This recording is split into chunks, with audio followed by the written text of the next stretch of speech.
মাত্র মৃত্যু হয়েছে উসমান হাদের, এই নিয়ে দেশ তো ভীষণ মন খারাপ। ইন্না লিল্লাহি ওয়া ইন্না ইলাইহি রাজিউন, এই কথাটা বলে নেওয়াই ভালো। আব্দুল হাদী খুবই কষ্টের সহিত বলতে হচ্ছে যে তিনি আর আমাদের মাঝে নাই।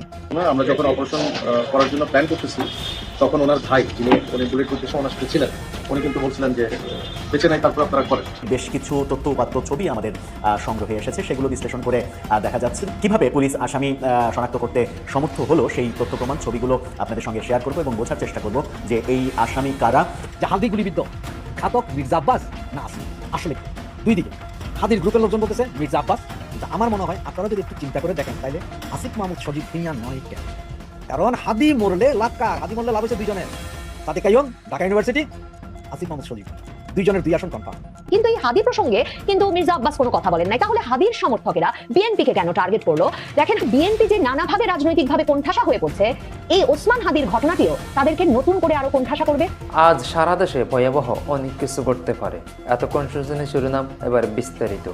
মূল ভিডিওতে যারা এখনো চ্যানেলটি সাবস্ক্রাইব করেন নাই, অতি দ্রুত করে চ্যানেলটি সাবস্ক্রাইব করে দিবেন, লাইক কমেন্ট শেয়ার করে থাকবেন। তো চলুন আমরা কথা না বাড়িয়ে স্ক্রিনে চলে যাই। 80 বছর ধরে জীবন্ত লাশ হয়ে বেঁচে থাকার থেকে ওসমান হাদির মতো 2 মিনিট জীবন নিয়ে বেঁচে থাকা বেশি সম্মানের। আপনি চাইলে ওসমান হাদি হইতে পারবেন না, আমি চাইলে ওসমান হাদি হইতে পারবো না। উনি বাংলাদেশকে ইনসাফের পথে নিয়ে যাইতে চাইছে। আমরা ব্যক্তি স্বার্থে, দলীয় স্বার্থে, সিটের স্বার্থে, ব্যবসায়িক স্বার্থে, একটা টিভি চ্যানেল পাওয়ার জন্য, একটা গরুর হাটের জন্য, একটা বাজারের ইজারার জন্য, একটা থানা কমিটির জন্য, একটা জেলা কমিটির জন্য, ইউনিয়ন সভাপতি হওয়ার জন্য নিজের মেরুদণ্ড বিক্রি করে দিয়ে আমরা সেবাদাস হয়ে থাকতে চাই। রাজনৈতিক দলগুলো দলীয় হয়ে গিয়েছে। আমরা আওয়ামী লীগের সাথে এখন সবাই পরকিয়া করি। বিশ্ববিদ্যালয়গুলোতে আসে আওয়ামী লীগ এখন মিছিল করে, মিটিং করে। গত 17 বছর আওয়ামী লীগ সাবানিস নামে, এখন সে হয়েছে আওয়ামী লীগের শিক্ষক, তকসুর বুদ্ধিজীবী, সাংস্কৃতিক কর্মী, নাট্যকর্মী। ফ্যাসিস্টের কোন ধরনের বাংলাদেশে কোন স্পেস হবে না, সে যেই নামেই থাকুক না কেন। এখন যে গুলশানের জাতীয় পার্টি নামে এই কুলাঙ্গাররা আবার ঐক্যবদ্ধ হচ্ছে। ওসমান হাদি ভাইয়ের রক্তের শপথ, ওদেরকে বাংলাদেশে 1 ইঞ্চিও জায়গা দেওয়া হবে না।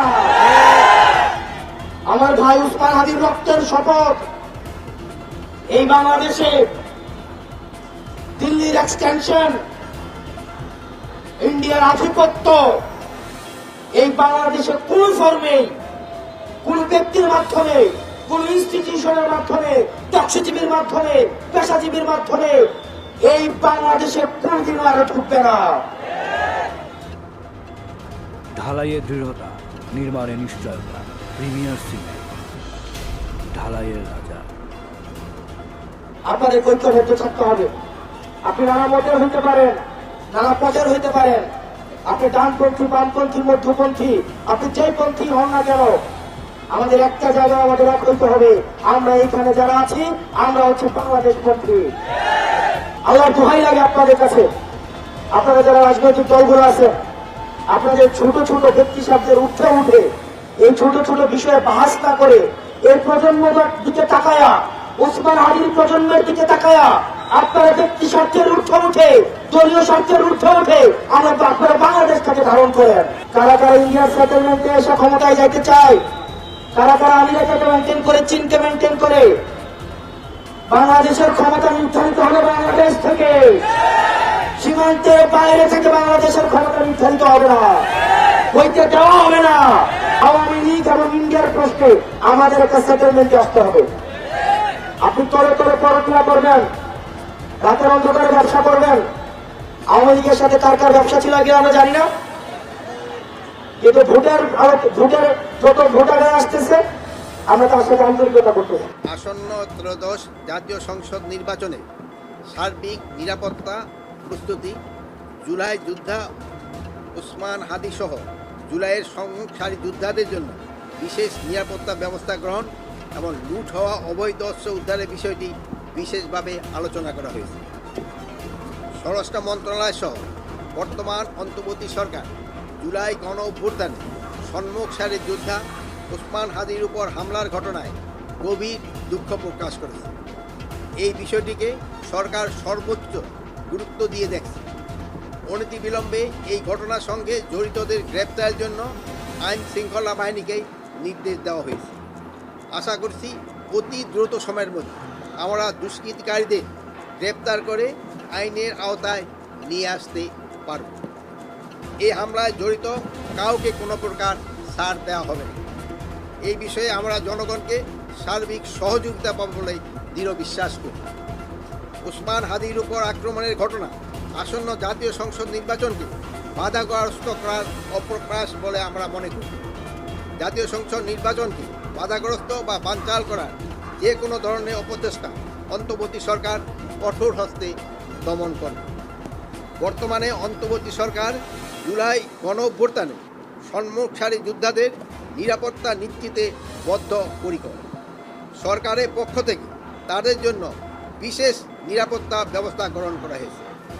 এই লাইনটা আমি আবারও বলতেছি, বর্তমান অন্তর্বর্তী সরকার জুলাই গণঅভ্যুত্থানে সম্মুখসারী যোদ্ধাদের নিরাপত্তা নিশ্চিতে বদ্ধপরিকর। সরকারের পক্ষ থেকে তাদের জন্য বিশেষ নিরাপত্তার ব্যবস্থা গ্রহণ করা হচ্ছে। লুট হওয়া ও অবৈধ অস্ত্র উদ্ধারে আইন শৃঙ্খলা বাহিনীর অভিযান চলমান রয়েছে। এটিকে আরও জোরদার ও বেগবান করার জন্য ফ্যাসিস্ট টেরোরিস্টদের দমনের উদ্দেশ্যে committee operation devil hunt phase 2 অবিলম্বে চালু করার সিদ্ধান্ত গ্রহণ করা হয়েছে। এছাড়াও ওসমান ফয়সাল হত্যার সাথে জড়িত তাকে যদি কেউ ধরে দিতে পারে তার জন্য সরকার 50 লক্ষ টাকা পুরস্কার ঘোষণা করেছে। তারপরে এই রেগুলার অ্যারেস্ট যাতে ফেসিস্ট অ্যারেস্টের সংখ্যা বাড়াতে হবে। ওসমান হাদি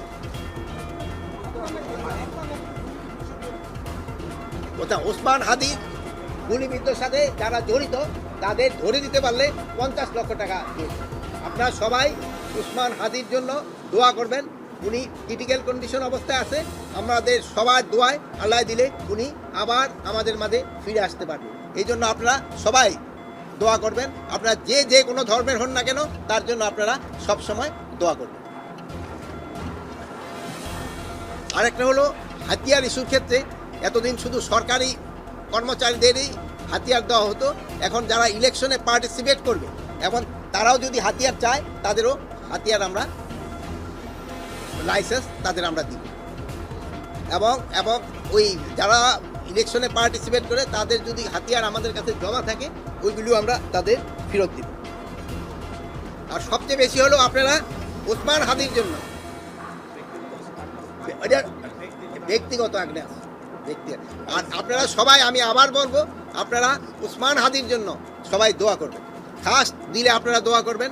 আপনারা যদি আমরা সবাই দোয়া করলে আল্লাহ ওসমান হাদি সুস্থ করে আবার আমাদের মাঝে ফিরে আন। দর্শক, এই মুহূর্তে আমরা এবারকের হাসপাতালে যেতে চাই। সেখানে নুরুল হক নুরু কথা বলছেন, ওসমান হাদি শারীরিক বিষয়ে তিনি খোঁজ খবর নিয়েছেন, তার পরবর্তীতে গণমাধ্যম কর্মীদের সাথে কথা বলছেন। আমরা যুক্ত হচ্ছি সেখানে।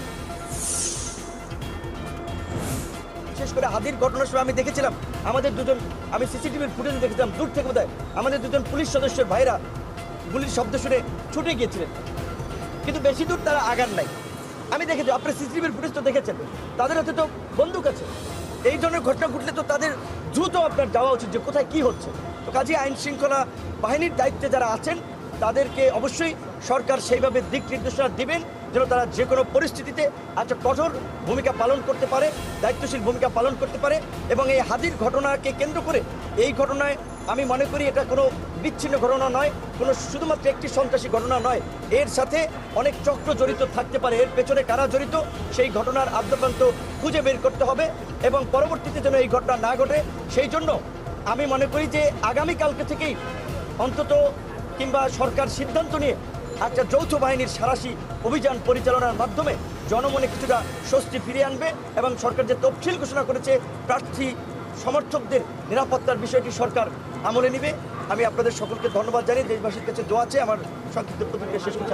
প্রিয় দর্শক, যারা চ্যানেলটি এখনো সাবস্ক্রাইব করেন নাই চ্যানেলটি সাবস্ক্রাইব করে দিবেন আর আপনার মূল্যবান মতামত আমাদের ভিডিও কমেন্টসে করে যাবেন। তো ভিডিওটা এই পর্যন্ত ছিল। দেখা হচ্ছে পরবর্তী অন্য কোনো ভিডিও নিয়ে।